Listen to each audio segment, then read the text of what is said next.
What's up? What's up? What's up, beautiful people? It's Pretty Girl Love Trap content here. And yes, another Sunday. It's actually a holiday. So happy James St. Patrick's Day, everybody.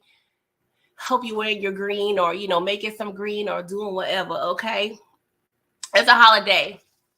And we got some things to get into. Okay, so please make sure you like this video, subscribe, do all the things to support your girl. Okay, and I already see Derry just bless my spirit just now. Thank you so much for the 1999 super sticker. Thank you so much, love. I appreciate you. This is definitely lifting my spirits because we have to discuss a lot of problematic things occurring in this episode. So thank you, boo. I appreciate you. I needed that little mood spirit lifter, okay? Because if y'all didn't listen to my little immediate reaction rant, y'all may not know what I'm talking about. But we're going to get into it. Before we do, I want to address who is ever, on time for Trap Church, okay? We got Daria, we got Brillo. Thank you. Please might like the video, y'all. Candy Love, Samara. Let's see here. Did I say Daria, Joshua Wayne? How y'all doing? I hope you're having a great day. Okay, Suburbia Jones up in here. Okay, representing for Team Two Pump Chuck. Okay, all right, y'all. Let's get into it without further ado. Okay, because we immediately start off the episode with the shenanigans, y'all. Like I just. Sorry, y'all. Just pray for me. We in church. Please pray for me, okay? Just being transparent. It's getting harder and harder to review certain things, and I'm trying my best, Lord. So please bear with me, okay? So we start off with the shenanigans. Meech, she's over there trying to go, to his house. He got his nice little Waffle House bag or what have you. Okay. And he tried to get into the door. Next thing we see, 2 Chainz / Stacks come out. He's hunching over like his stomach, like, I don't know if he was supposed to emulate that he just got beat up or something, but the next thing we see, two to three quote unquote robbers come out of the house, push Meech out the way, and they take carried bags to said vehicle. But in the midst of that, there's a whole gunfight shootout, and nobody gets hit. Now, the mere fact that 2 Chainz is over here not facing it, I'm calling him 2 Chainz right now. 2 Chainz, I did a better job but pretending I was sick so I could stay home from school. So why is it that you over here playing in our face? Like you supposed to be hurt. Like, what are we doing here? So, of course, they are trying to convey to us that Meech and his work was taken out of his house and he got robbed. Okay, that's the gist of the scene. The execution, not so much. Okay, but I already know this was fake. Okay, like we already know 2 Chainz is not rocking with Meech at all. You know what I'm saying? He's giving bipolar. It's like he ain't F with Meech, then he F with Meech. He ain't F with Meech. He ain't, like it's back and forth when it comes to being in Meech's face. But we already know since day one he not feeling Meech. Okay, I already knew he was gonna be over there with Remy and them or with the MK Killers. Like I already knew we cannot trust Stack / 2 Chainz, okay? Just with the wig alone. I mean, it's obvious, okay? What's up, HEA? What's up, 313 Better Made? What's up, Ronald Cameron? How y'all doing? What's up, DeMarcus? Thank y'all. Please like the video. So, we over here dealing with a robbery, okay? So I guess later on that night, Meech, he goes over there to relieve some stress. So he's at the Platinum Palace. And he see Angel. He was like, yo, Angel, that was effed up. You over here trying to set me up. And she was like, I don't know, Meech. I don't know what you're talking about, okay? I just was trying to help out. And she was like, I gotta go make money, this Jack the Rapper weekend. So he's like, what the hell is that? So of course, perfect timing, her pimp Greenie, was like, you know what, Puffy over there waiting on you. He wanna see you. And I'm like, okay. Now, later, the events that occurred later on really had me questioning what year we was in.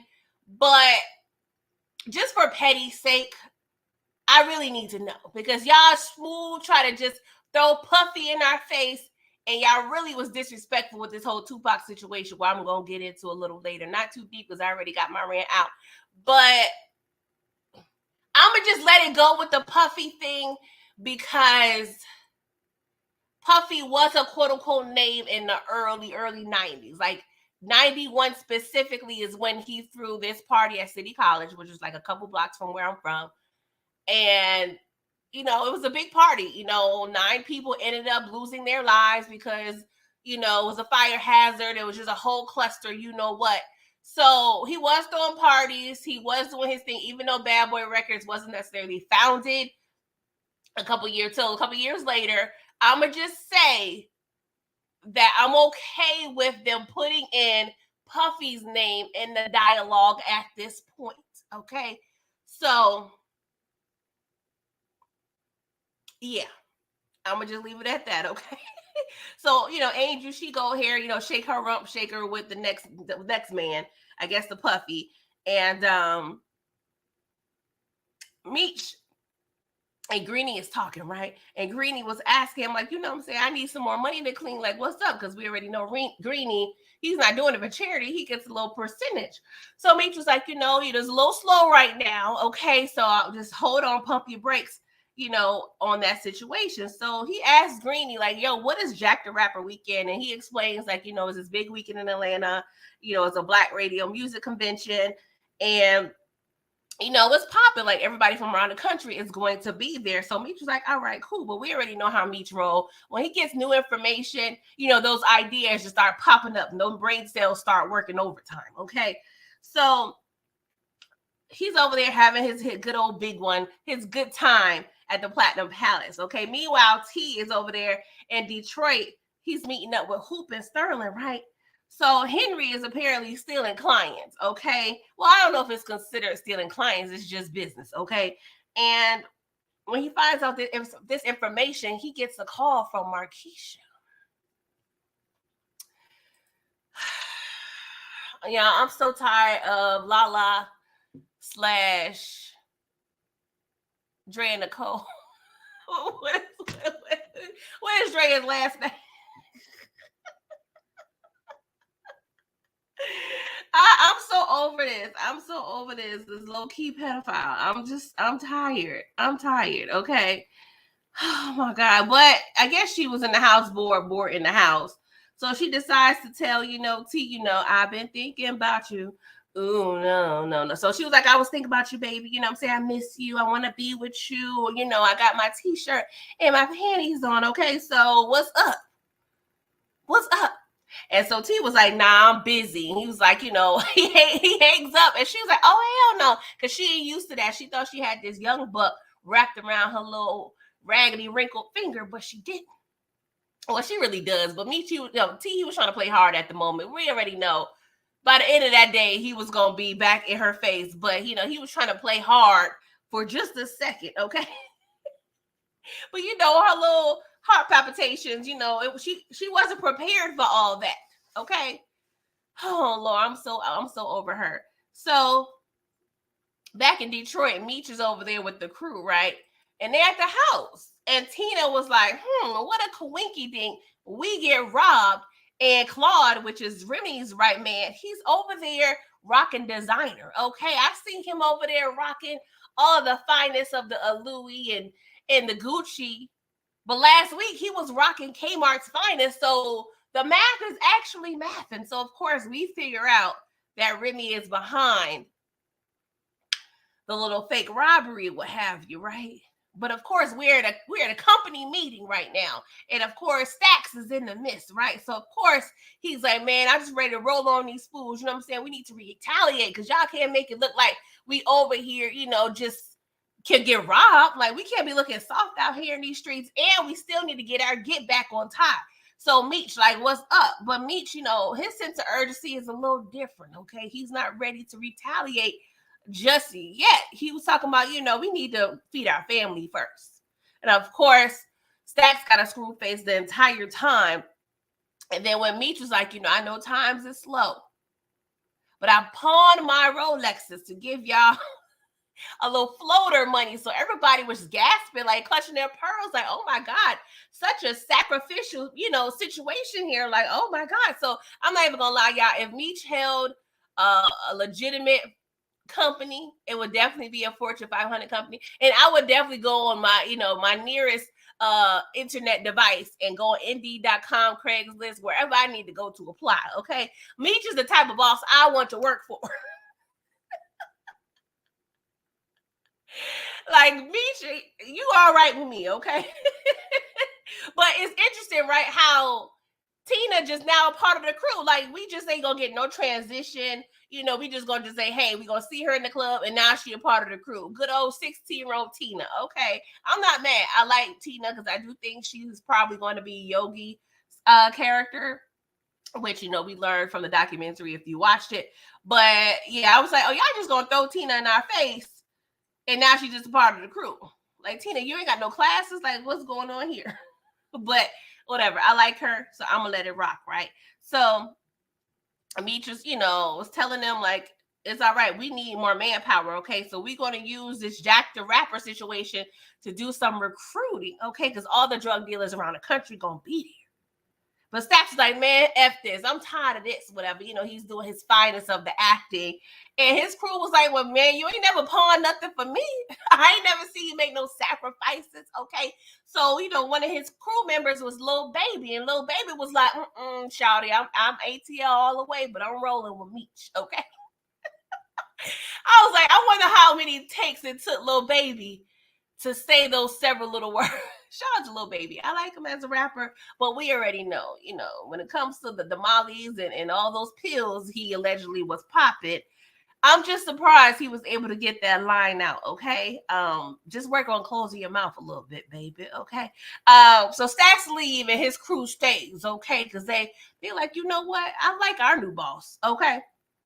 So everybody else leaves except for Meech and Duffy. And Duffy was like, I'm going to need you to find a new crib that's safe because he got robbed at his last one. So he was like, you know what? I have my sights on this nice little gated community situation. So Duffy was like, well, if you're going to be in a nice spot like that, I'm going to need you to get somebody to sign for it because them HOAs don't play. All right. So now Meech got to worry about who's going to sign for said home. All right. But how many episodes are we going to give Stacks? Is Stacks going to make it through the whole season? Or are we going to get him out of here in the finale? Not the finale. Episode 5. Like, let me know what episode do y'all think 2 Chainz / Stacks is going to be out of here? Oh my gosh. So T is over here. T has been struggling this entire episode, well, really the entire season, okay? T has been making L's. He's over here trying to give his distros the finest of the motivational speeches, okay? Talking about BMF was built on loyalty and brotherhood, okay? And they ain't trying to hear nothing there. Got one word out of T's mouth, okay? They don't like this change in management at all. They, you know, clearly say that, hey, our loyalty is to your brother, to, you know, to Meech. Like, they don't rock with T like that. And plus, T is fighting them for being late and being short. They are upset. Now, I'm not even gonna lie. T is a lot of things, but I am not mad at that. Like, give them the old Ike Turner $5 fine method. Like, if you late with my bread or if you short with my money, like, I'm gonna need you to be docked. I'm sorry. Like, Meech, I'm sorry. I understand he was more cool. He was more debonair. You know, he had more je ne sais quoi. But I'm not mad at that new policy and procedure that that T is over there implementing. Like, I'm not mad at that. Don't be late. Point blank, period. Okay. T is a little more, he's trying to be more militant. And we just gonna see how that works out for him. But most of the crew walk out. They were like, man, F this. We ain't got time, okay? But he tries to save Diz. Now, he known Diz since, grade school, childhood, what have you. And he was like, man, Diz, I put you on. I put you in this game. Like, you can't leave me like that. You know what I'm saying? So Diz was like, I got an order with Henry. So I don't need to be up in here. I'm like, damn, you over here got a whole order with Henry, but you still over here at BMS, company meeting. Like, Diz, what we doing here? Was you just showing up to the meeting to give your 2-week resignation? Like, make it make sense. Make it make sense, Diz. So Diz decides to stay, but he was like, well, I guess I got to cancel my order with Henry. I'm like, well, Henry don't take too kindly to cancel orders. But T was like, nah, keep your order and give us all the intel you can find out about Henry and her organization, all right? So Diz done found himself in a peculiar situation, so I'll be surprised if he sticks around the entire season, okay? But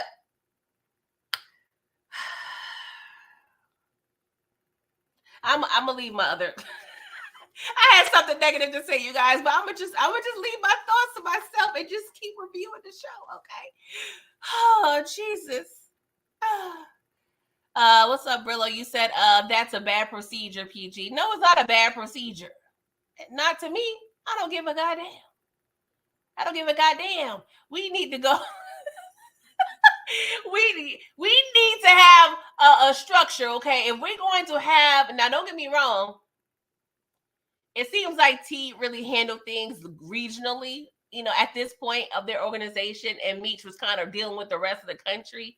So, Meech and T style is clearly different.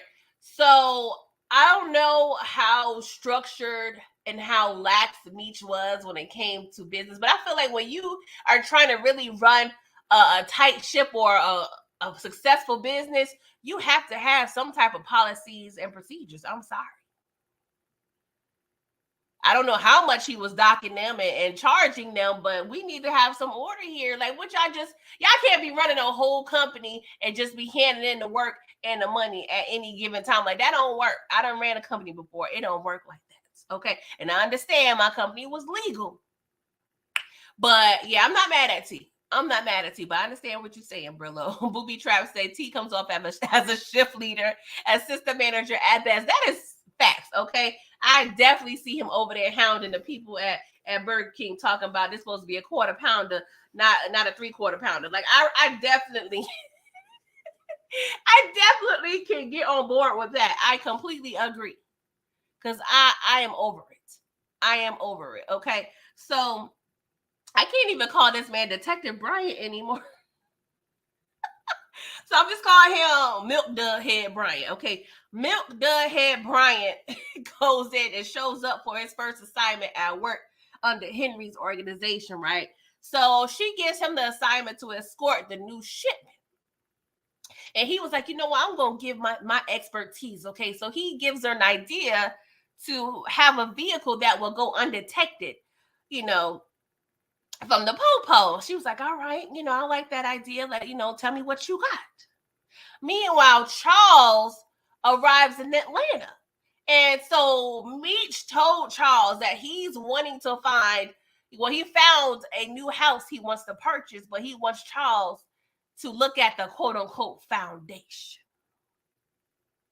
So they meet at Duffy's little crib or what have you. So of course, Charles loves music. In the beginning of the episode, we had this little flashback moment of Meech and Charles and how they bonded on music. So Meech is the master as manipulator. I swear to God, Meech can sell water to a well. Shout out to Jay-Z, or if he sold that from somebody else, I don't know. But I always love that lyric. I sell water to a well because, oh, Jesus Christ, like, what are we doing here? Meech is gonna talk his way into anything, okay? So, Charles is all enamored at the studio, what have you, and he finds out that, family first, or family affair is, this weekend. He's calling family affair the same as Jack the Rapper weekend, whatever. It was a little conference. He's always wanted to go to this conference since T was a little baby, right? But Meech was like, we got to throw these flyers away because I do not want my daddy around drug dealer palooza. Okay, the block is gonna be hot. So he's trying his best to keep Charles out of that situation. Okay. Speaking of Charles out of the situation, Lucille is over there baking cakes with Estelle, right? And Estelle was like, I'm just here for more support, girl. I don't know nothing about baking no damn cakes, okay? And she was like, well, speaking of cakes, when are you going to let the good doctor accept yours? I said, hold on, was they talking like that back then in the 90s? And I don't want to make it sound like, it was ancient times, but was we referring to cakes and women's and body parts? Like, I don't know. I just feel like they wasn't talking like that back then, but there's a lot of inconsistencies. See, the devil got my tongue.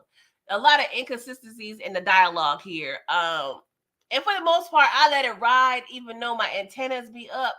But do y'all not fact check? I'm sorry, y'all. I'm gonna say my rant because I just clearly just got off a review on Raising Kanan, which is a timepiece. And I don't think I ever noticed out of 3 seasons of Raising Kanan any inconsistencies in regards to the wardrobe, the dialogue, the current events, nothing. But y'all sit in my face, and that's a fictional show. But y'all sit in my face with this this show based on real events, okay, loosely based on real events, and y'all just teeter and just sit in my face with these inconsistencies. But anywho, Estelle pretty much tells, Lucille, life is short, okay? And Charles is in the ATL. So what you gonna do, Lucille? Go on and see what the good doctor is talking about. And I'm like, go ahead, Lucille, because when you was over there at the church retreat, get your Jesus on, Charles is surely over there at Mabel's. Okay, so do what you gotta do, Lucille. Get back. Well, this is a fictional show.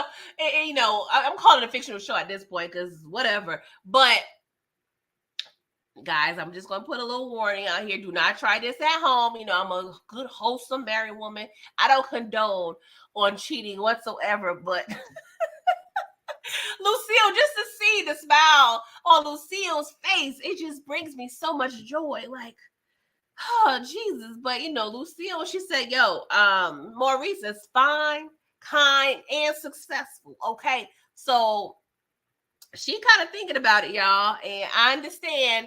I want to know what y'all think because I know we got men and women in the chat now.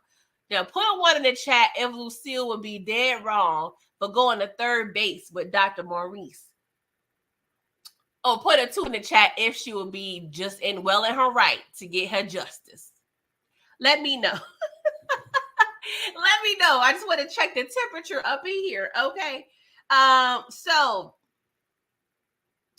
oh, Jesus. Diz gives T and the crew the lowdown on Henry. Okay. He was like, there's a drop happening tonight. And she got a new mode of transportation, which is an ambulance. And T was like, damn, that's smart as hell, right? And of course, we already seen something like this in Original Power, but I'm going to move on.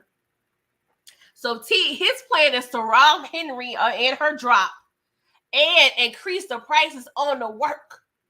I'm like, CT, this is what I'm talking about. You be trying to do too much and not enough at the same damn time. Like, this really is. Now, I'm sure a lot of this is true, right? But at this point, do we feel that grown T, real T, has any say whatsoever in regards to BMF? Because from my understanding, a lot of real Meech's account is thrown in this show. Like, at this point, have we given T any reign to put some of his input? Because I swear this has got Meech all over it. It just don't have an ounce of T at all, because they got T looking like pretty much the weakest link. The weakest link, okay? But yeah, y'all. T is over here saying he gonna increase these prices. Oh, Jesus Christ. Sorry, it's comical at this point, you guys. It's comical. So the detectives, Amberson and Jen, they're over here surveilling Cuts, right? Because, we got a little break on Cuts. We found out that his vehicle was seen leaving at the scene of the crime of Lil Saint, right? So they're over here, doing surveillance, little stakeout situation. And Jen, she asked, Amberson, like, hey girl, have you had, been in any gunfights or anything yet? And she was like, nah. And she was like, oh, okay. Jen was like, so I'm gonna pop your cherry. And then next thing we hear, Amberson was like, I'm not afraid of dying. When I OD'd, I saw the light, and it was the most beautiful, peaceful thing I've ever seen. I said, well, damn, girl, how did we get here? It was giving Deborah Cox. How did we get here? Like, Amberson is off the chain, and she is very much depressing. I do not want her to be in my goddamn patrol car. Because what are we doing here, Amberson? Like, if she doesn't die or get back on the drugs by the end of the season, I would be very much surprised. Like, what are we doing here? Like, she is very much depressed. Like, she need to be in therapy. She need to be suspended. She does not need to be a cop. Like, where is the psychological evaluations here? Because she is not wrapped too tight. What are we doing here?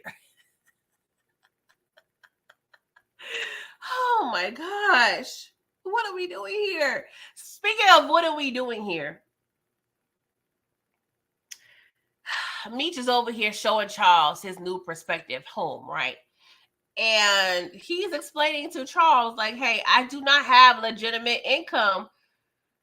I need you to sign these papers, dog. Like, I need a favor. I need you to do this big one. So Charles is like, I don't really, like what you're doing, but I respect your hustle. So let me look at this. Let me look at these documents, okay? So he sees that they have Charles listed as an engineer, and they got these fake pay stubs, right? And Charles like, this ain't my pay stub. Like, what are we doing here? Meech was like, I know, my homegirl hooking it up. Charles like, this is illegal. Meech was like, so it's stealing cable and utilities. Pops like, don't play with me. Charles was like, I was doing it for survival. I said, Charles, stealing cable is not for no survival, okay? We did quite well for a couple years in my household with channel 2, 4, I think it's 8 and 11, okay? You did not need that cable, Charles. Stop lying. That was not for your survival, okay? But we are being very consistent in this conversation because Meech said to Charles, don't you want me to feel safe? My life is in danger. My last crib got robbed, Pops. Like, I need to feel safe. This whole conversation was comical as hell because they both over here putting 20 on 10, all right? But Charles is like, you know what? You want me to be complicit, and I need to sleep on this. Okay, son, I need to sleep on this, and I'm going to go back to my hotel. Good night. Oh, my God. Charles is such a hypocrite, but Meech was doing too much. We already know. Meech already had a game plan, but this is a true event in terms of Charles getting caught up, real Charles getting caught up in this whole case because he signed on what they called the White House. Meech had a mansion, which was called the White House. And that's why, how Charles got all looped in this legal situation. So I do like the fact that they put that in here, but I don't necessarily love how they packaged it. But hey, it is what it is, right? Oh, Jesus Christ. Speaking of, it is what it is. The drop happens, right? Oh, Jesus Christ. So Milk Dud Head Bryant is the passenger, right? Of this ambulance. And we got Twan as the driver, right? So we all, going down the road, delivering drugs, delivering drugs. We over here having a good time. Bryant complaining as usual, right? Like he should have been driving. Like, don't be no backseat driver, Bryant. Like, shut up. Okay, you just got hired. Be quiet, okay? So in the midst of him over there arguing with, Twan, Hope gets a shot off at Twan, right? So of course, Twan is now shot, and we trying to, swip and swerve in the ambulance. But of course, we get into a little wreck. We, run into something, right? So of course, Hooper Sterling, we running. We trying to finish them off. We trying to get this work. Okay. So of course, Bryant, he's I guess we should say former police, detective, what have you. So he knows how to move swiftly, okay? So he gets out the vehicle. So we over there, little cat and mouse situation, right? So they pull Twan out of the vehicle. Somehow Twan was able to find his way around the ambulance. But he shoots. Okay, so oh my God, this is interesting. So Jen and Amberson, they get on the scene, right? And Brian, in the midst of trying to save his life, he recognized Jen's voice. He was like, oh shit. Like, this is awkward as hell, okay? So Jen gets shot, okay, by Twan. But Twan is over there slithering on the ground like a snake, and he's trying his hardest, okay, to finish Jen off. But Milk Dud Head Bryant sees the situation. And at this point, Milk Dud Head and Jen are locked eyes. So he was like, damn, I can't let my little, co-worker / side booty die. Okay. So he decides to finish Twan off. And he thereby saves his former partner / former, booty call life. And she looking like, oh, fuck. Because she was like, Lord, I don't know what to do now. He saved my life. How am I supposed to do this paperwork? How am I supposed to leave his name out of this investigation? So this is going to be a tricky and interesting situation. I kind of like this little twist because she probably looking at Brian like, oh, you was dirty the whole time lying to me. But that's actually not actually the case. So it's going to be interesting to see if Brian actually convinces her that, no, I just really got into this because of the situation with my employment and my son. So I ain't gonna lie, this part of the storyline I am interested in, okay? But yeah, y'all, it was a cluster, you know what. What's up, Anthony Rogers? What's up, Sharon? Let's see here.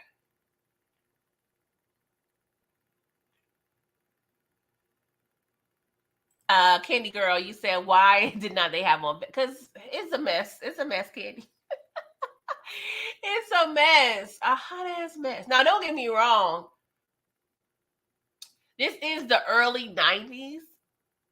So I don't know if they was going that far back then and using vests. I know that's definitely was implemented later on in the drug world, but I don't know. I don't know if they was using vests. If there's any, expertise in the in the chat, let me know. Was they using vests back then? Okay, let me know. What's up, Torian? Thank you for coming through. And I'm not saying vests wasn't invented. I'm talking about drug dealers using vests because it seems like really drug dealing really didn't really become dangerous until the crack era. Okay, so we're probably like 8-7 or so years into the crack era. So I don't know if they was using vests at this point. Oh, Candy, you was talking about the cops.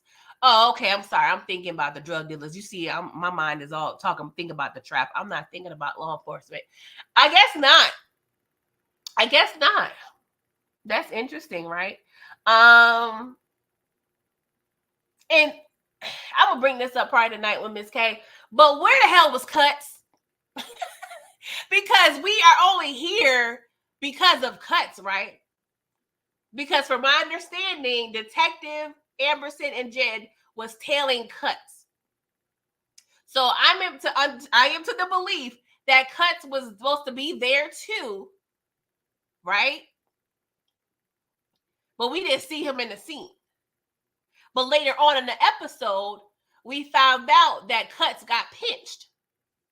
And that we are not to worry about Cuts because he's a ride or die. You know what I'm saying? He's not going to snitch. So where was Cuts in that scene? Because he stuck around long enough, unless maybe I blinked and Amberson apprehended him, but I don't remember seeing that, you guys. But maybe I'm tripping. Maybe I'm tripping, okay? Yes, Candy Girl. DeMarcus, where was Cuts? I know you know, DeMarcus. I'm going to give you like 20 seconds to answer while I'm going to drink this water. Let me throw in a quick little commercial for y'all. What's up, Moochie? Let me know where the hell was Cuts. Please and thank you, okay? Let me try to... Oh, Lord. Sorry. I can't. It's Pretty Girl Love Trap content. You are listening to the soothing sounds of Pretty Girl Love Trap content. And the trappiest content you, yes, I said you, can listen to. All right, y'all. DeMarcus, where you at? You said Emerson has Cuts. That's what I'm saying. But did we see Cuts in that scene at all, DeMarcus? I assume, yes, she apprehended Cuts. But where I guess I'm asking too many questions. Oh my gosh. Oh God. What's up, Denon? How you doing? Thank you for coming through. All right, y'all, let's move on because the action scenes in this show, it gives subpar. Oh gosh. All right. So after the drop, of course, we at, Henry's little, situation. She's upset. Okay. She is scolding the team. And she was like, you know what? This is why I cannot trust the recommendations that my father provides for me because he's always giving me these whack ass cops. Because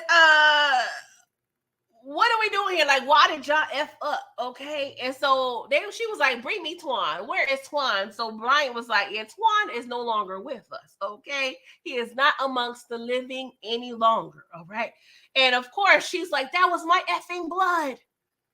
And she proceeds to scream and let a shout out in the Sorry, I can't even finish my sentence. I don't know if she was watching Michael Jackson scream, the actress I'm talking about, and got inspired. Like, it was giving that, sorry, yeah, it was hilarious. Like, what are we doing here? Like, who is directing it? I gotta look at the credits. Who directed this?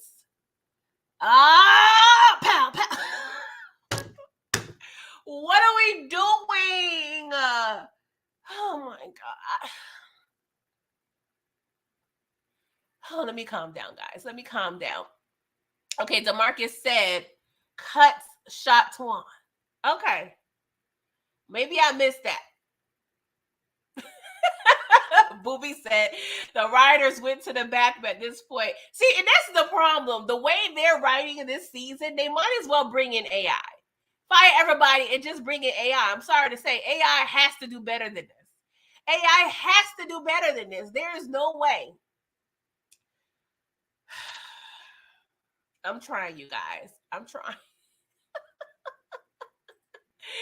What's up, MJ? Was it MJ is the wrong? I feel like I'm saying your name wrong, and I apologize, okay? Thank you for coming through. Haven't seen your name before. Please like and subscribe. You said Dragon Ball Z screen. Oh my gosh. Okay, let me move on, guys, because I'm not trying to be in church too much long because it is a holiday. It's James St. Patrick's Day, and I ain't trying to be up in here all day, okay? So Bryant did not waste any time letting Henry know that T is behind all of this. And so she was like, okay, cool.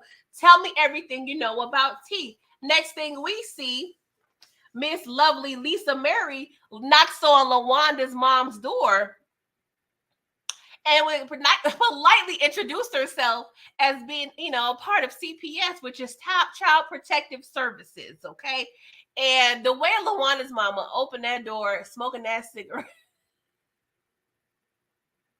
and said, oh shit, as soon as she found out who this lady was, like, you are not helping the situation, ma'am. She was giving me, like, dope boy mom from Boys in the Hood. Like, why are you smoking a cigarette like this, ma'am? What are we doing? So Lisa explained she received a call about Junior and his well-being, okay? And so he over there coughing, okay? And so she goes, put 20 on 10 and was like, well, does he have a history of asthma? T was like, this baby has a simple cold. Like, girl, what we doing here? LaWanda was like, we are a drug-free family. Y'all, I'm busting out laughing when she said drug-free family. I said, well, technically, y'all don't use drugs, but y'all selling all of them, okay? This shit was hilarious, okay? Because one, this episode, T, we know now you have a new mansion and a new condo. Why is your baby and your baby mama and your baby that you're expecting in this raggedy project-y situation? Like, T, you are trash. You are trash, T. And the fact that LaWanda's mom is over here smoking her ass off with this polo baby, I don't care if he's non-asthmatic or not, he is sick. Take your raggedy behind outside to smoke your cigarette, ma'am. And I'm personally like triggered because that's how my asthma pretty much, that's how I triggered. It triggered me because my uncle used to smoke around me all the time, like literally smoke all the time when he was watching Andy Griffith and MASH and all the most horrible black and white TV shows. So I can understand, like, I'm triggered because all those years of inhaling smoke got your girl to this day using an inhaler, okay? But LaWanda, she hot, okay? But Miss Lisa Murray said, yeah, we'll give you an update in 30 days per the judge, okay, in this investigation. Of course, they're upset. Lisa Murray leaves, and LaWanda was like, oh, this got your little raggedy cougar written all over it, okay? It is Markeisha's fault that we in this situation. And I'm like, you know what? I got to give you some more accountability, LaWanda. Because not just the mere fact that you took this man back after you done got a picture in your face of Illich and showing T. I'm going to just say eat the booty like groceries, okay? And this man I told you 6 months prior that that's against his religion. One, I'm going to be salty off that because you over here giving her good pleasure. I mean, maybe not much because you dealing with a 16-year-old tongue. But the mere fact that you over here chowing down on Markeisha's lunch. And the fact that, I'm sorry, y'all, I can't do it. I'm too visual. I can't do it.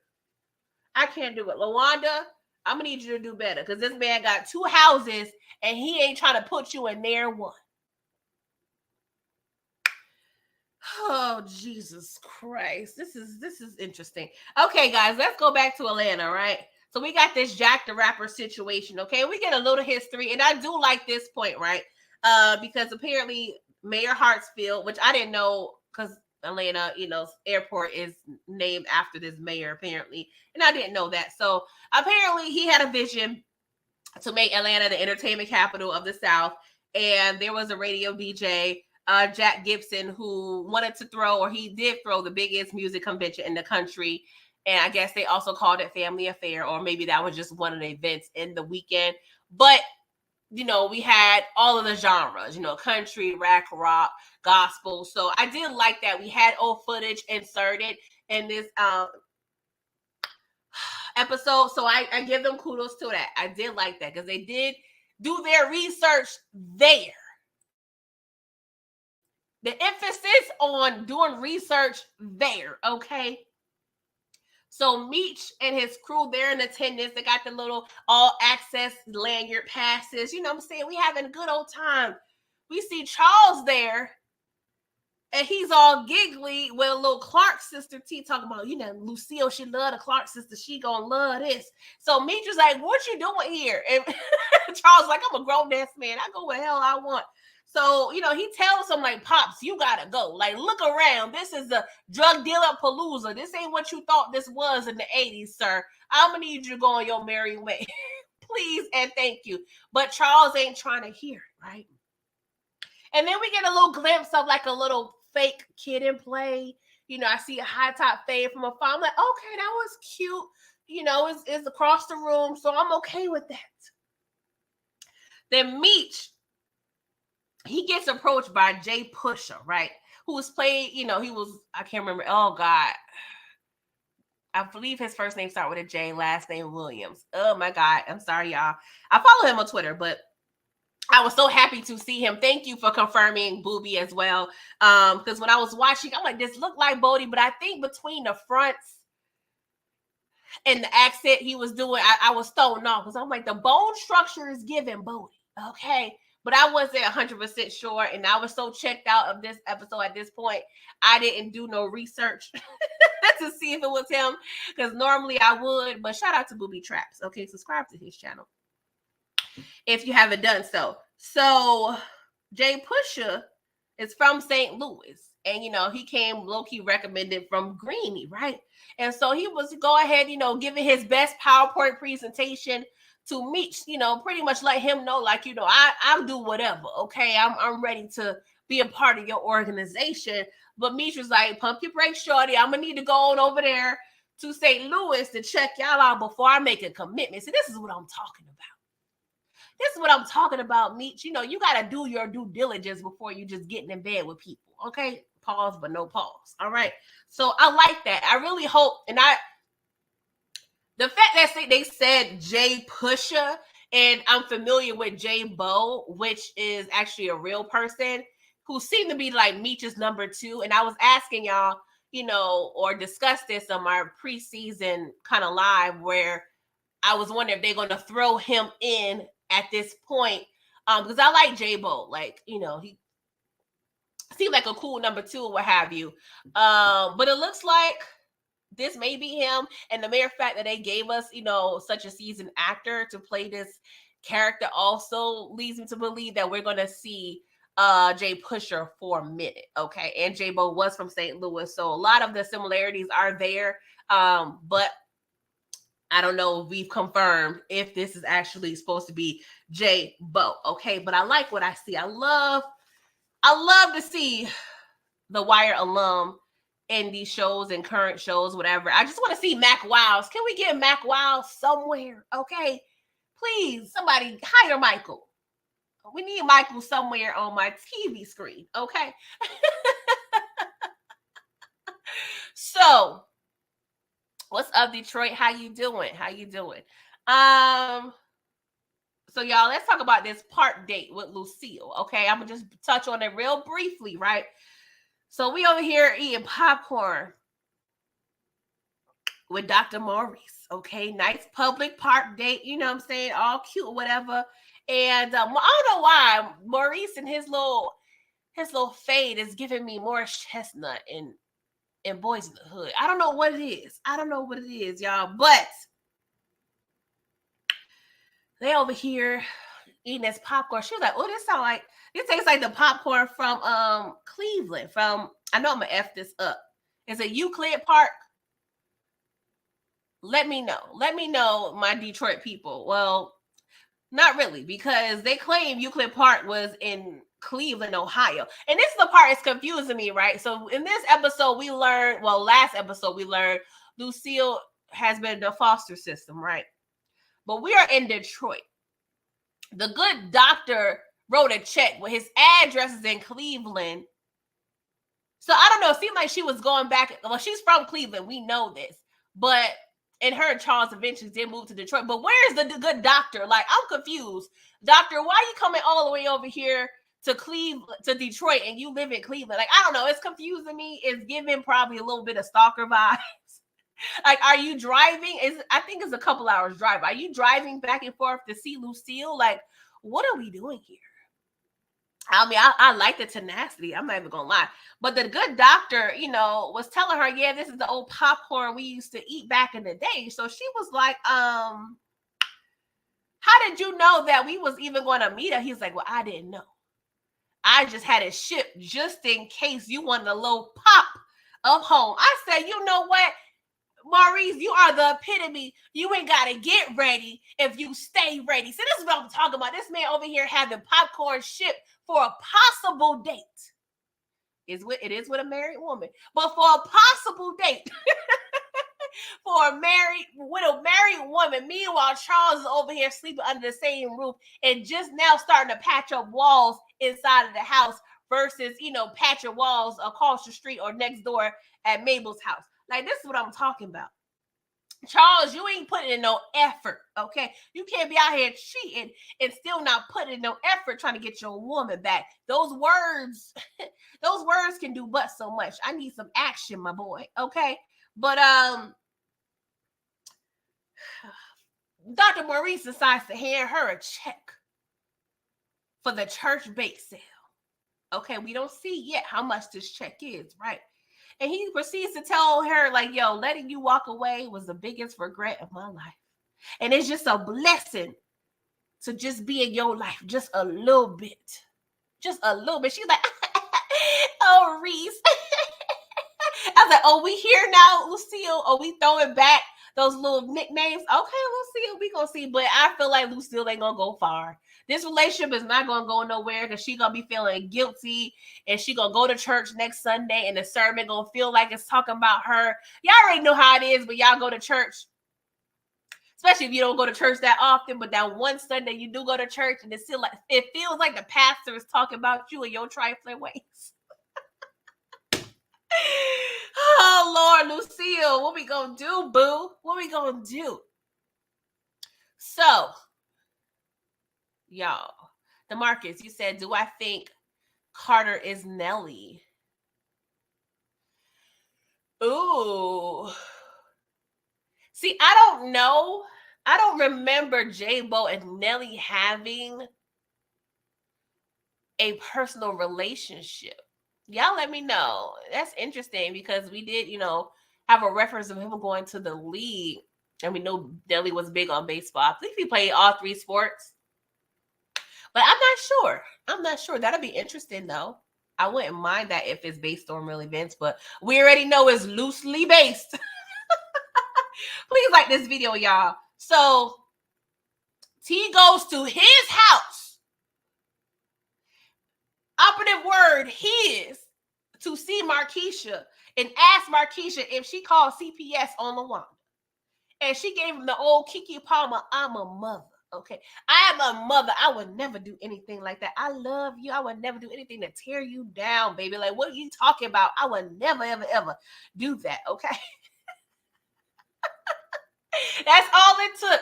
That's all it took. But I honestly don't feel that it was Markeisha. I do feel like it was, either Bryant or Henry that called CPS.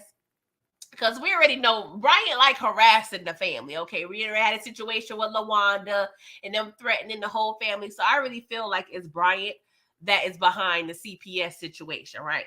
So T is expressing to, Markeisha, like, I'm a little stressed out, okay? Because these cops, these, people going to be looking into any and everything. And I don't know what they're going to find. I was like, yeah, Terry, they're going to find out your ass over here selling all the drugs, okay? Because how did you buy a mansion and a condo with no proof of legitimate income? Now, I would say Terry does have something that Meech doesn't have, because Meech, of course, is asking his father to sign the paperwork. But Meech did have the settlement, right? So he could say he used his settlement money to purchase said homes, but you also not just need proof of, income. You need to have proof that you at least have money, there's a lot of going on. I already went to real estate school. I passed and everything. I didn't go through with it because it just wasn't right for me at the time. But really, I just need, to go take 2 certification classes and I can do it again. But it's just, I don't got time. People be calling me at 9 o'clock, talk about, I want to see this house. No, it ain't going to work like that. Okay. So it's really no true freedom when it comes to real estate. And that's what I was looking for. But long story short, you need a lot of paperwork to buy a house or a condo, what have you. Right. And this is TV, so I know they're not going to go that deep in it. But T, the math ain't mathing, okay? What we doing here? Because you still got LaWanda in that raggedy ass situation with her mama, okay? Movie said T was acting hard till he got hard. Pause. Oh, Jesus. Anywho, so we go back to the convention, right? Oh my God, I just don't want to talk about this. So Charles, you know, he was supposed to be gone because Meech said, Pops, you gotta go. But he didn't listen to Meech. He's over there just taking it all in. He, you know, starts this conversation with Wisely Solomon, okay? He's as mysterious as, you know, looking at Haitian man, okay? And Solomon, you know, states that he is from Colonial Records, small record company, is giving Big Red a little bit. And he's telling Charles, like, hey, maybe we should link up. And of course, that's all Charles needs to hear, okay? And so Charles is excited. Meanwhile, Meech is over here taking the scenery. And we see this little milk dud head figure on the right, okay? Oh, God. Why y'all making me do this? Oh, my God. So we see this figure has his bandana positioned the opposite way, ever so tied on his forehead. He has a vest on. And we know rapper is supposed to be here, right?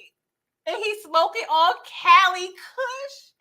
So my findings show me to believe that this is supposed to be Tupac Shakur. Oh my God, I'm getting triggered, guys. I already thought I got my thoughts out yesterday. Well, the day before yesterday, but AI, please rescue the current writers of BMF. And while you're at it, let's go ahead and get the casting director, the producer. Let's get everybody in the room. And just, I'm not really an advocate of people losing their jobs, but y'all lost me here. Like, this was so disrespectful, disingenuous, disastrous, diabolical, and just straight up dumb. Okay? What are we doing here?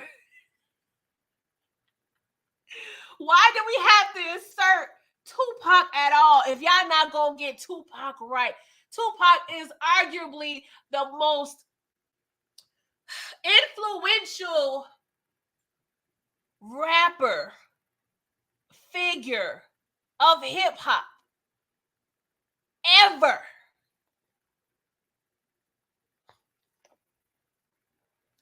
And y'all went to the nearest Dollar Tree and found said actor and say, here, put on this bandana and this vest and you're now Tupac. And like I said before, I don't even want to blame this poor actor because he was clearly given poor direction and clearly should have never been hired for this position.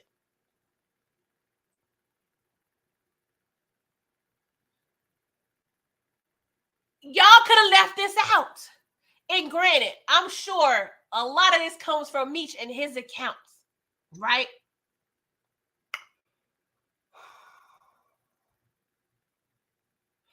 Sorry, I need when Martin says, I need a moment because this is not making sense. Okay, let's further along in this conversation that they have because the conversation and the wardrobe had me hella confused, right? So let's take it back, episode one,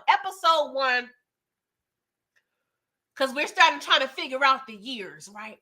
So we discussed Red Dogs and we discussed the 96 Olympics, right? So the Red Dogs was implemented to clean up Atlanta for the purpose of the 96 Olympics. So, right. So that tells me, hey, PG, this is between 1990 and let's say about 94, 5 at the very most. Okay. So cool. We 90 to 94.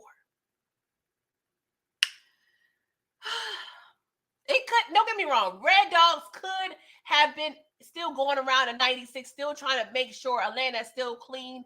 But I am under the belief that we're still in the early 90s. So Tupac is smoking on Cali Kush. Like, he's dressed like Tupac, like peak Tupac, peak 96 Tupac, peak 95 Tupac. So Meech and Tupac, quote unquote, is talking about how the hip hop game and the drug game is pretty much synonymous and the same when it comes to having beefs, right? So they're bonding over beefs and their perspective, you know, trades, if you will, okay? Then Meech further confused me by mentioning America's Most Wanted. America's Most Wanted was a song with Tupac and Snoop Dogg that was released in 96. And then Pac further says, yeah, they love them some Pac overseas and Pac loved them back. So is this supposed to be 96?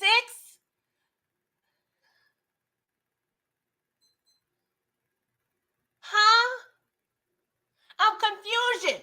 I am so lost, you guys. Y'all need to clear this up because y'all at this point, by throwing this in, y'all credibility is damn near, it's out the door to me. I'm sorry, because this makes no sense for this show to be based on true events, but y'all can't really have accuracy when it comes to true people. Like I said, Raising Kanan is a straight fictional show, but seems to be 100% accurate when it comes to wardrobe, when it comes to dialogue, when it comes to current events. But we here have a show that's based on true people, but y'all seem to F that up. Tupac, like I said, if you're in Cuba or if you're over here in heaven, because I know heaven got a ghetto. I'm sorry, bro. I'm sorry for Miss Afeni Shakur. I am sorry for any possible decisions of Tupac Shakur because this was so disrespectful. This had me so heated, you guys. I'm not even gonna lie. Because this was so unnecessary. And hey, maybe Pac and Meech did have the conversation. But insert that where it's supposed to go. Either y'all keep this in and make it true to form and make this Brenda had a baby Tupac. I could get with that. But y'all not going to put hit 'em up Tupac in my face and tell me it's 96. Because if y'all was going to do that, y'all could have waited to next season, do a time jump, do whatever y'all had to do. Because the math is not mathing. Oh my God. All right, y'all. I'm sorry. Thank you, Detroit. He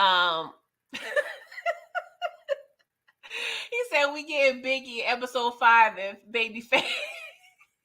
But you know what? They never do Biggie wrong. I've never been disappointed in a Biggie, actor at all. But when it comes to Tupac, y'all disrespectful. I'm still mad at the Tupac movie.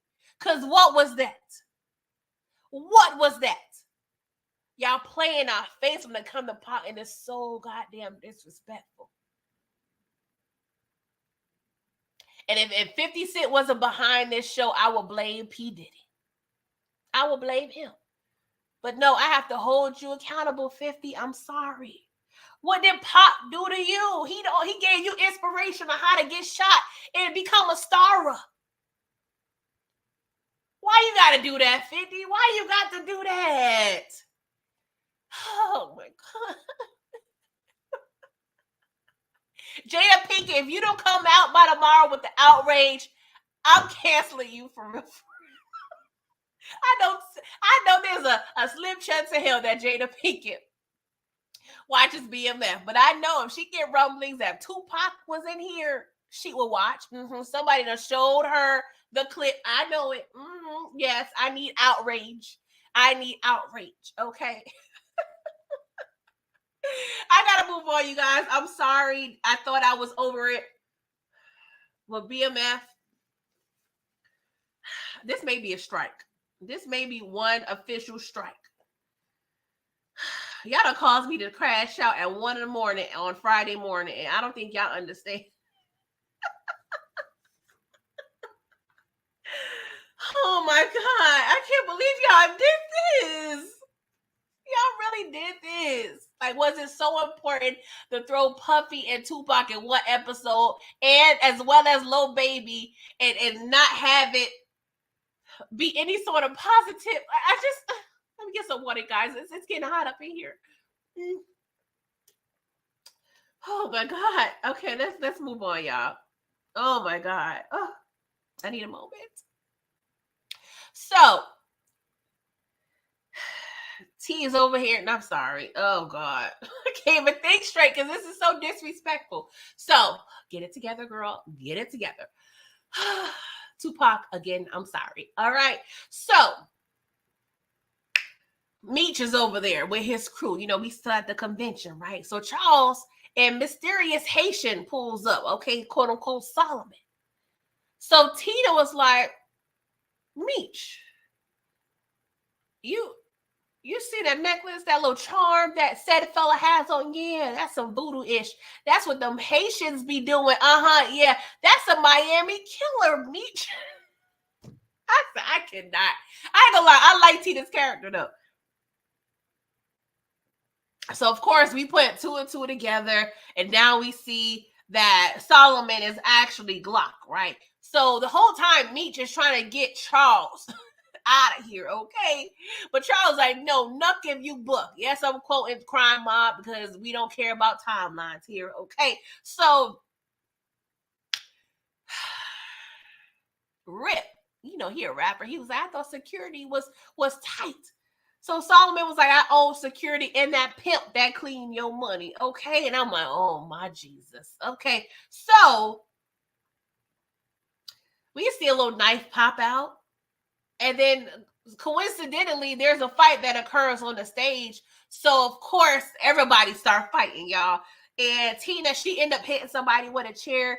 We see Charles get a punch in, and next thing we see the red dogs come through. And of course, we got to scatter like we roaches with the light on, okay? We got to get out of here because those red dogs do not play, okay? They love beating up the folk, all right? And then, of course, before we end the scene, we got to, again, be tortured by watching Tupac beat up somebody. Like, what? Just let it go. Keisha Cole in this episode, let it go. Why we gotta see Pac over? At least he was fighting like how Pac fight. Okay, I would give him that.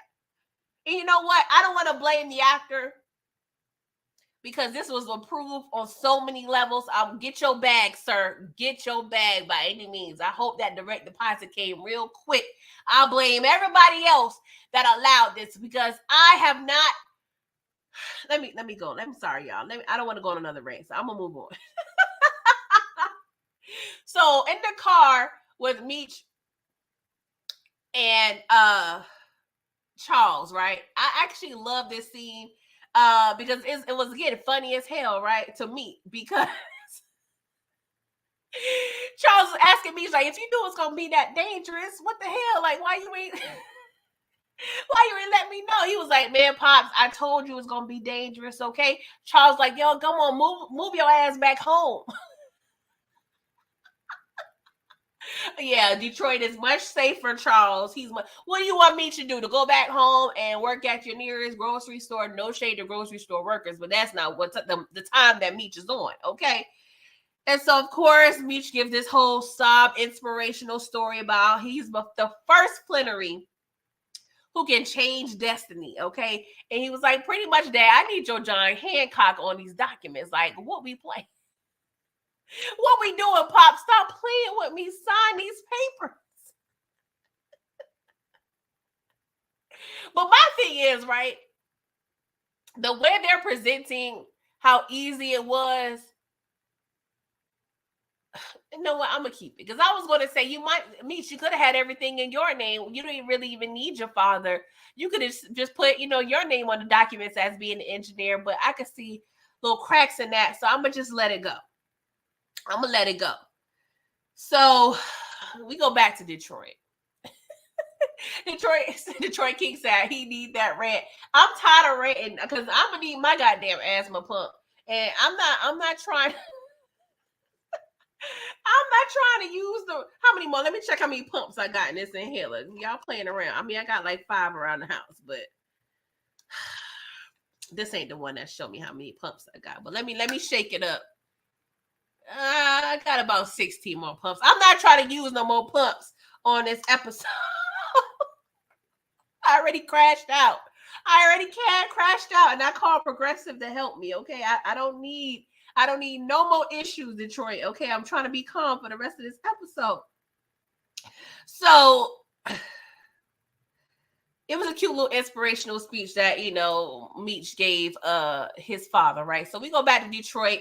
So Hoop and Sterling, they update T on the whole drop situation. So this is when we find out that Cuts got pinched, but he's supposed to be a ride or die. He not gonna snitch. But I don't know. Something tells me that Detective Jen and Emerson may come down Cuts pretty hard because they got a little evidence. I mean, they got a witness that saw his vehicle leaving Lil State's house.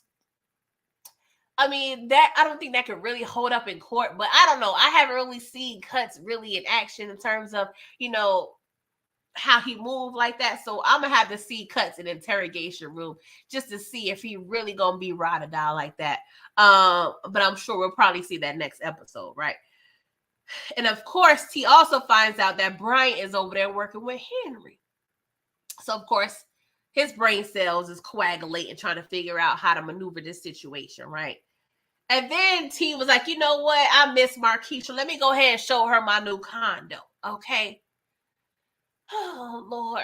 Oh, you doing it big, T. You doing it big. I'm like, shut it up. Because you still over there in this man's house. Ordering chandeliers from Fingerhut's finest of the catalogs. Like, what we doing here, Marquisha? Like, I'm tired of your games, girl. I'm tired of your games. Oh, my God. I cannot. So they get all hot and heavy. Before they go too far, Lucille starts knocking on the door, okay? And she pretty much, and with her eyes, tell Marquisha to get the hell out of my son's house, okay? And so Lucille expresses her frustration about this CPS situation because LaWanda, her mama, done told her all about it. And I'm sure LaWanda was like, yeah, Marquisha's all, pretty much the culprit, okay? But Lucille is very much triggered, right? Because she is recounting her experience in the foster care system. And I ain't gonna lie, y'all, I was feeling away because knowing somebody in your family is in the system, oh my God, I done been through that. And that, I wouldn't wish that on nobody, okay? But even someone that is experienced that, I can't say I know how that feels, but I can only imagine, okay? So I was feeling Lucille. There's Lucille. And that's probably part of my issue with this season. It doesn't have to be a heavy Charles and Lucille show, but they're the best actors on the show. And that's probably why I feel like last season was better, because of the good acting we saw, because they're thespians, okay? So that's probably part of my gripe with this season. But T was like, no, this is why I got this condo, is to show that, Junior is in a nice, home, and we ain't gonna have no problems. But I'm like, T, you need to make sure your ducks are in a row, sir, because we know you had that settlement money, but you need to be able to explain how you're going to be able to keep up with these bills, okay? Because you just quit high school, sir. And then you got a whole record shop, a restaurant. Like, who is cleaning your money? Like, I don't know. I need to figure out what's going on with this situation with T. But for now, we got a condo. We got a mansion. All we need is LaWanda is to be in one of the two. Because there is no reason why LaWanda is over there in the projects, Marquisha is over there in the mansion. Like, the math ain't math, and T. I need you to do a little better. Because as soon as LaWanda find out you back on Marquisha, you're going to have another problem on your hands, sir. And we can't promise that she's going to be completely loyal to you, okay? Because Meech is not up there, keeping her from going off the ledge, okay? So I'm going to need you to do your best on maintaining this little threesome situation that you got going on, T. Please and thank you. Oh, God. I don't even want to talk about this scene either, but Henry is over there getting, I guess, a lap dance from, a Caucasian woman. And speaking of, there's two white girls in the room, okay? There's this woman getting a lap dance, and the white girl that's plastered all up in her cousin's nose, okay? And to make him decrease the white girl usage, she asked the real white girl to perform fellatio on him. And of course, that white girl was like, no, I'm full lesbian. I don't want that in my mouth. Okay. But she said, oh, you don't want my cousin's sword in your mouth? So here's a real sword that I'm going to use this and lightly press it across your neck. So what you going to do? Okay. And I'm like, okay, here we go again with this awkward scene where you inflicting violence or threatening violence with a possible sexual partner. I don't know. It's just what they're doing with this whole character. It's just so off-putting. It's just, but stars, when it comes to 50 Cent, they like doing that. They like, I mean, from Mecca to K9 to Lamar, like they never completely get the opposition, the antagonist right on this show or other shows, except for OG Power. OG Power got it right for the most part. I was scared of Lamont. I said Lamont. God, that's kind of a fire. That's a fire. If I had a son, I don't know. Lamont might be fired. But yeah, Milan, Lobos, it ain't Steve. What was that guy's name? Oh, it's his face. Anywho, it was one of Tommy's last connects. I don't know why. God, it's the tip of my tongue and it's pissing me out. But anywho, OG Powered had good ops. Okay, they had good people that I genuinely was like, okay, you kind of need to be scared a little bit. These shows now, not so much. Okay. Anywho, Henry says she's gonna make everything right with everybody responsible that's responsible for her blood swan's death. Okay, yes, Jason, thank you so much, DeMarcus and Ronald Cameron. It was pissing me off. Okay, but yeah, so we're expecting it to see the flamethrower in a possible 2.5 episodes, if that. Okay, I hope that makes stars happy with this. I don't know, what are y'all passing out shrooms? Like, what are we doing here, writers? Like, AI, please come. Thank you. Rescue us. All right. So, wrapping up the episode, we see Greenie over here cursing the dog-ish out of Angel. Okay.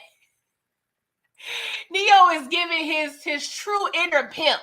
Now, Neo, low-key, he got a wild lifestyle in real life. So, I know a lot of this quote-unquote acting, it's really him, okay? It's really him, low-key. He's doing a decent job. Like, I must say, I don't have any complaints about Neo in his role, okay? The finger waves, all of it. I'm here for it, okay? But he's pretty much telling, Angel, like, these ball players and these drug dealers got your head effed up. They got you feeling yourself, okay? Just know you ain't ish, okay? And you so much ain't ish, I need you to repeat after me.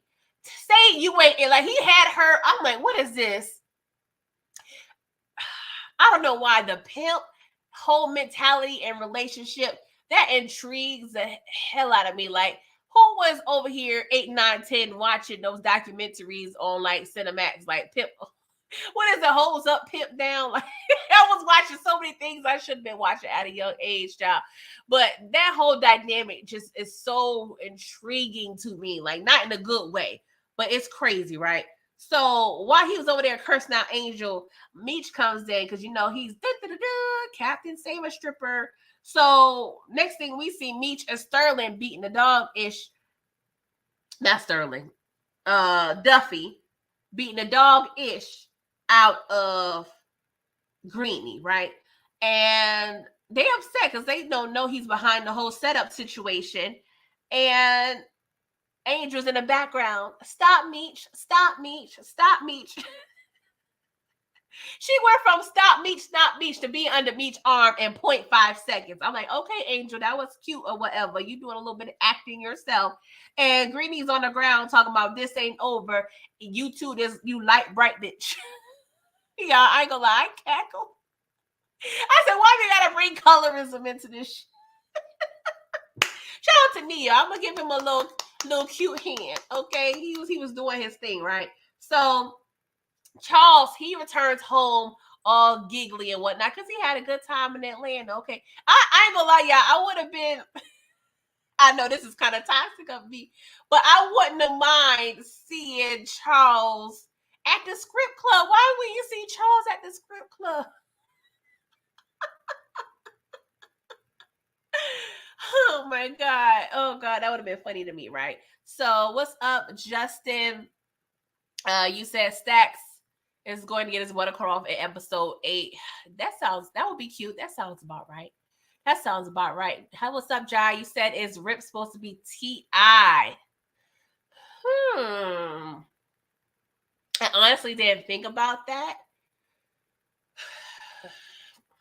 Let me do the calculations. This is anywhere between 90 and 96, y'all. Oh, this Tupac thing is really troubling my spirit.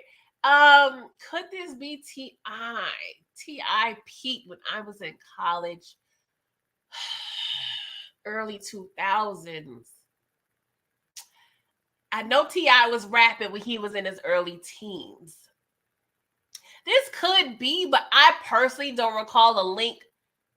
I don't know. Do I recall? I don't think I recall a link from T.I. and BMF, but not saying I know everything about BMF. So I'm not sure, boo. I'm honestly not sure, but I don't think so. Because Rip is actually seem like he's older than what T.I. would be at this time. But I'm no historian, okay? But Charles returns home. He all giggly. Lucille is stressed out about the CPS situation, so she includes Charles on what's going on. She's so distraught. She says she's going to bed, okay? So Charles, he's over there unpacking, and so quickly he got a framed picture of him and Meech in front of the house. I'm like, damn, that was quick. Okay. And he peeps the check Mr. Maurice wrote to Lucille. Well, it was actually to the church, okay? And it was 10,000 of those things. 10,000 of those things. I was like, damn, Maurice, you want this woman bad. I'm just saying, if I was Lucille, I'm like, well, we just need about $1,000 for these cake supplies. How about you slide the rest of this 9? Shout out to T.I. You know, he referenced 9. If y'all know, y'all know. Yeah, slide the rest of this 9 over into my account because I'm broke as a joke, okay? But Lucille, she's a godly woman. She's not going to do that, okay? But I hope the church do right with that $10,000, okay? Because the building fund ain't that deep. DeMarcus said, and Mr. DeBear Fact said it's Blue Da Vinci. Okay. See, the problem is I don't know where Blue Da Vinci is actually from. Is Blue Da Vinci from Atlanta? Let me know. Regardless, Blue Da Vinci was actually trash. Oh, Lord, he was so trash. But let's move on. Shout out to that man. He looked like he owned something, so I'm going to pray for him, okay? So Bryant visits Kevin, right? Child. This was kind of sad, right? Because Kevin is he's quiet, he's battered, and he's bruised. Okay, not like his character Bruiser. Okay, he was the bruisey. All right, and Kevin, he looks like he just hopeless with a penny in the hole. Like he looks sad. Like I don't know. Yeah, I could tell Kevin's mental health. We already know Kevin was just a little off anyway, too naive for my liking. So I don't know. I just hope Kevin don't hurt himself, but I feel like he will. All right. So outside of the what you call it? Like, you know, boys home, group home, what juvie. It was actually juvie. T is out there, right? He was like, how my little boy Kev doing? And so T proceeds to give Milk Dudhead Bryant a come to death row speech, okay? He was pretty much saying, yo, you know, you was over here working with Henry. You might as well, you know, click up with the home team over here. Like, stop playing. You know, you used to be with Meech. You can come ahead and work with me. But Bryant was like, nah, I'm good. Y'all should be on the inside, not my son. Y'all my problem. Because, you know, T was telling him, like, hey, we can pull our resources together and eliminate our problems. But Milk Dudhead is telling T He is his problem. And I'm like, see, this is the thing. We're misdirecting the true issue. I don't think Bryant really holds himself accountable. Like, you were strictly neglectful, sir. Meech and T don't have nothing to do with your son, because you was over there holding evidence from your job in your house. So it's not your fault that the bodies that BMF were connected to was all saying blinky that your son took out of your safe that was in your house, but it should have been in evidence at your job. Maybe one day he will get it. It's definitely misplaced and misdirected anger, but we're going to see how this goes, especially with Jen and Brian, because I definitely actually do like that situation, right? So Meech is at the house with Angel, and she was like, I'm going to spend the night, but I'm going to leave in the morning. I said, Angel, you ain't leaving that house ever, okay? It sound cute, girl, but you ain't leaving. So Meech, of course, is giving his best, Captain Save a Stripper speech, telling her, she got to take her power back. And, he got her. And, they politely, kiss, she kissed him on the cheek. They on the couch and they use a cute little, fur coat to cuddle or what have you. Okay. So we going to see what's going to happen. Of course, he's now the new Mr. Steal Your Girl. Okay. So shout out to Meech. But he, I really like Meech. I don't even have a problem with Meech's acting. Little Meech is I would just say it's Da Vinci. There's a lot of things wrong with this show. Let me just say it. It's a lot of things wrong for me, but Meech isn't the worst part. Okay.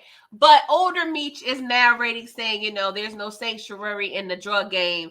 The sense of security pretty much will get you killed. Okay. And he didn't get a good night's sleep until he went to prison. And that's real, because I've seen and heard a lot of dealers say that. Like, I can't, between my asthma and my anxiety, I couldn't do it. Between the ops and the cops, it's just too much. It's too much. So that was definitely a real statement, right? And then we also hear older T when he was with Lord, wrong show. But he was with Milk Dunhead Bryant. He was pretty much narrating and saying, choosing to stay in Detroit to protect his loved ones, that was the main goal. But his sanctuary, i.e. Detroit, became his nightmare. Okay. So, eventually, some point T does go to LA, but it depends on how many seasons of this show we get. We at least get another season. And how many or if any time jumps occur. It seemed like there were 18 time jumps in this episode alone. So I don't know what we gonna get for the rest of the season. I do not know. But that, ladies and gents, was season 3, episode 3. I did not think I was really going to get through this. I thought it was going to be a 30-minute review, you guys. But after the second watch, I calmed down a little bit from my first watch because I was heated. Okay, they really played in our face with that Tupac situation. If y'all want to rate it, go ahead. I can't even put a number to it at this point. Mr. Faxon said, keep in mind the convention was held every year until Death Row Luke fight. Yeah, it went on for a minute. But yeah, it's too many inconsistencies. It was a lot. It was a lot. Detroit said I crashed out at the midnight service. Yeah, I was definitely crashing out. I definitely, I definitely need a cigarette, even though I don't smoke. But y'all want to go ahead and rate it. DeMarcus a 7, Ronald Cameron 7.5. Yeah, I'm gonna give it like a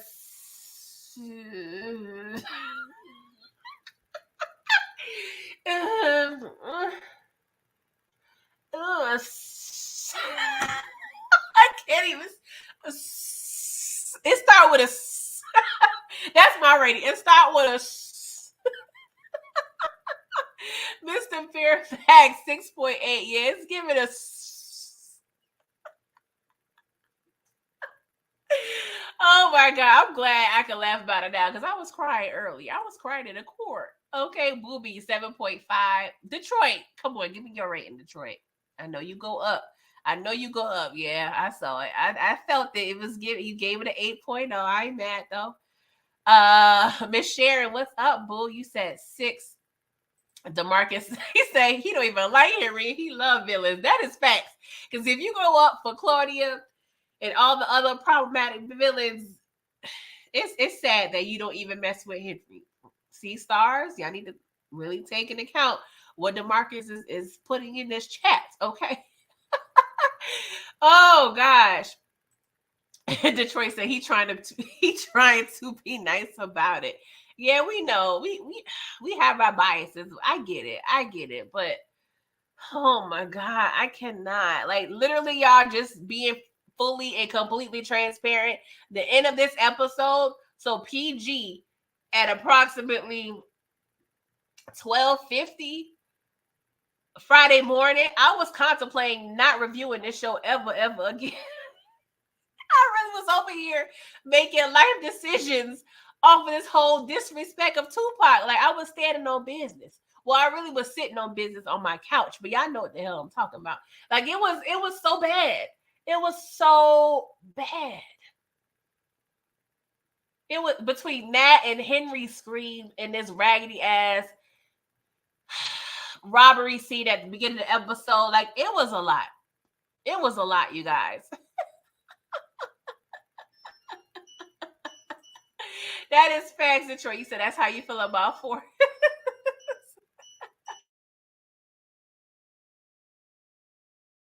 But y'all, I appreciate y'all so much. Thank you for coming through. Please make sure y'all like this video, subscribe, do all the things for your girl.